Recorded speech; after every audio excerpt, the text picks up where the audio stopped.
이탈리아 하면 무엇이 떠오르시나요? 아마 많은 분들이 뜨거운 태양을 닮은 강렬한 붉은색, 토마토 소스를 듬뿍 머금은 파스타를 떠올리실 겁니다. 파스타는 명실상부 이탈리아의 심장이자 영혼과도 같은 음식이죠. 하지만 만약 이탈리아 파스타의 역사에 토마토가 등장한 것이 아주 최근의 일이라면 어떠실까요? 한 걸음 더 나아가 파스타가 처음부터 이탈리아 땅에서 태어난 음식이 아니었다면요? 오늘 식탁 위 인문학 두 번째 시간에는 이탈리아의 자부심, 파스타에 얽힌 상상도 못할 오해와 진실, 그리고 그 새빨간 거짓말의 역사를 낱낱이 파헤쳐 봅니다. 우리는 흔히 파스타의 기원을 이야기할 때 13세기 탐험가 마르코 폴로가 중국에서 국수를 가져왔다는 설을 떠올립니다. 하지만 이것은 역사적 근거가 전혀 없는 아주 유명한 오해입니다. 파스타의 진짜 고향을 찾아가려면 우리는 시간을 거슬러 올라가 뜨거운 사막의 땅, 아랍으로 떠나야 합니다. 때는 9세기, 이슬람과 기독교 문화가 뜨겁게 충돌하고 또 눈부시게 융합하던 섬 시칠리아. 당시 이곳을 지배하던 아랍인들은 유목 생활에 최적화된 식재료를 가지고 있었습니다. 바로 황금빛을 띤 단단한 밀, 듀럼밀이었죠. 척박하고 건조한 기후에서도 잘 자라는 듀럼밀은 수분 함량이 낮고 글루텐이 풍부해 가루로 빻아두면 아주 오랫동안 보관할 수 있었습니다. 사막을 오가던 아랍 유목민들은 이 듀럼 밀가루를 물과 반죽한 뒤 가늘게 뽑아 자결하는 태양 아래 꾸덕하게 말렸습니다. 이렇게 탄생한 것이 바로 이트리아라 불리던 초기 형태의 건조 파스타였습니다. 장거리 이동과 장기 보관에 이보다 더 완벽한 식량은 없었죠. 당시 시칠리아의 주도였던 팔레르모는 유럽과 아프리카, 아시아의 상인들이 뒤섞여 온갖 언어와 상품이 넘쳐나던 국제 무역항이었습니다. 이 팔레르모를 통해 이트리아와 그 제조 기술은 지중해 전역으로 퍼져나가게 됩니다. 그런데 놀라운 사실은 당시의 파스타는 지금처럼 짭짤한 소스에 비벼 먹는 식사가 아니었다는 겁니다. 오히려 꿀이나 설탕을 뿌리고 시나몬 같은 향신료를 더해 달콤하게 먹는 디저트나 별식에 가까웠습니다. 즉, 오늘날 우리가 아는 파스타의 원형은 이탈리아 본토가 아닌 아랍의 지혜와 문화가 깃든 시칠리아 섬에서 태어난 혼혈 음식이었던 셈입니다.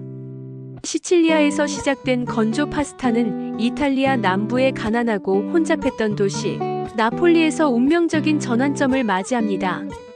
17세기 나폴리는 유럽에서도 손꼽히는 거대 도시였지만 그 이면은 골마가고 있었습니다. 폭발적인 인구 증가로 도시는 포화 상태에 이르렀고 대다수의 시민들은 극심한 식량난과 가난에 허덕였죠. 바로 이때 구원의 손길처럼 등장한 것이 바로 건조 파스타였습니다. 값싼 듀럼밀로 만들어 오랫동안 보관할 수 있는 파스타는 굶주린 서민들의 배를 채워줄 최고의 구황작물이었습니다. 특히 파스타 생산을 획기적으로 늘린 발명품이 있었으니 바로 기계식 압출기 토르키오였습니다. 이 기계 덕분에 파스타는 대량 생산이 가능해졌고 나폴리 서민들의 주식이 될 수 있었죠. 당시의 풍속화를 보면 거리에서 커다란 솥에 마카로니를 삶아 파는 상인들과 그 옆에서 손으로 마카로니를 한 움큼 집어 하늘을 보며 입으로 털어넣는 사람들을 쉽게 찾아볼 수 있습니다. 이들은 바로 나폴리의 최하층민을 일컫는 라차론이었습니다. 성경 속의 거지 나사로에서 유래한 이름이죠. 이들에게 파스타는 결코 근사한 접시에 담아 포크로 우아하게 즐기는 음식이 아니었습니다. 그저 맨손으로 허겁지겁 집어들고 갈아놓은 치즈만 살짝 뿌려 먹는 고된 삶을 버티게 해주는 눈물 젖은 한 끼 식사였죠. 실제로 당시 부유했던 이탈리아 북부의 귀족들은 손으로 파스타를 먹는 남부 사람들을 마카로니나 먹는 놈들이라며 경멸하고 조롱하기도 했습니다. 포크가 대중화되기 전까지 파스타는 수백 년간 이탈리아 남부 서민들의 고단한 삶이 녹아든 소울푸드였던 겁니다.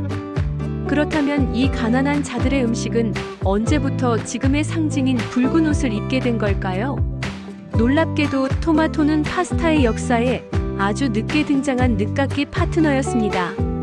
토마토의 원산지는 남아메리카의 안데스 산맥.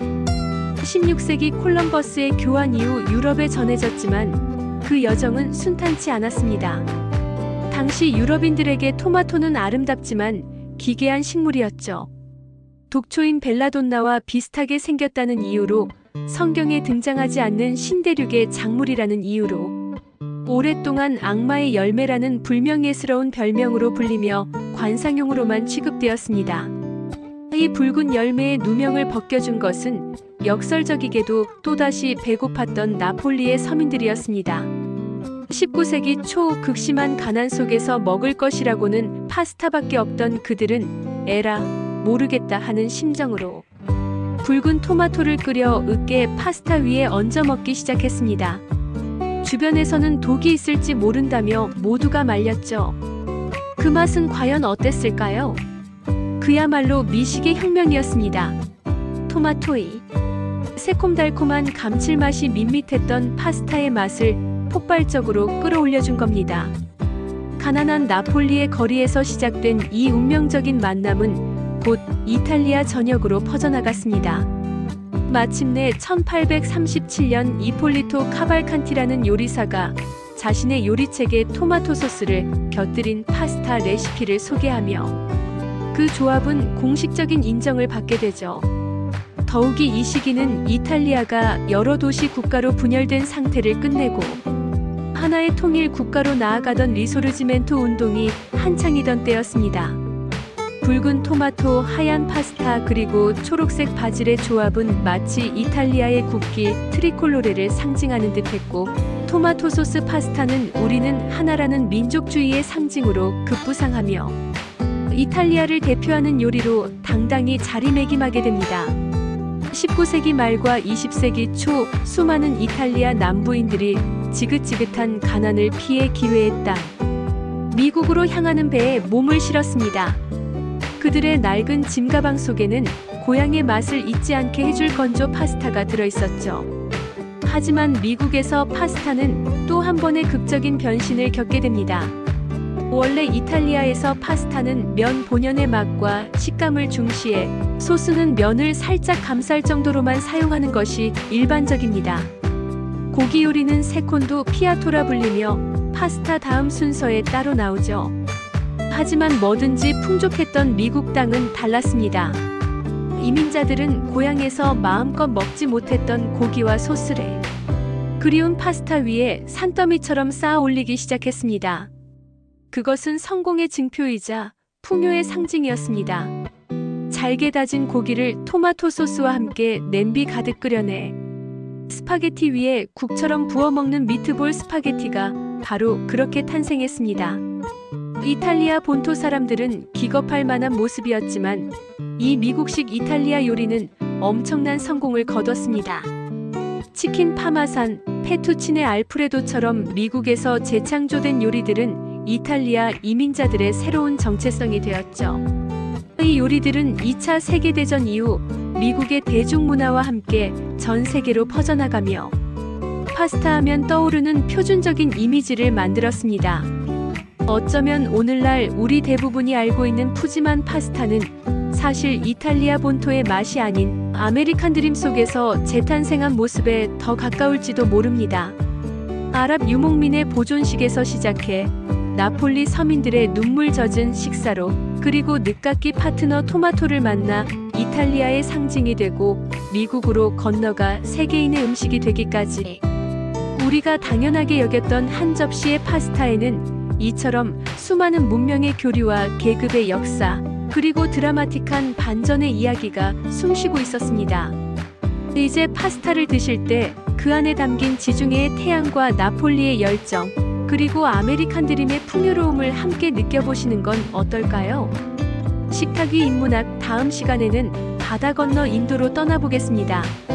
우리가 즐겨 먹는 노란 카레, 정말 인도의 맛이 맞을까요? 다음에 맛있는 역사도 기대해주세요.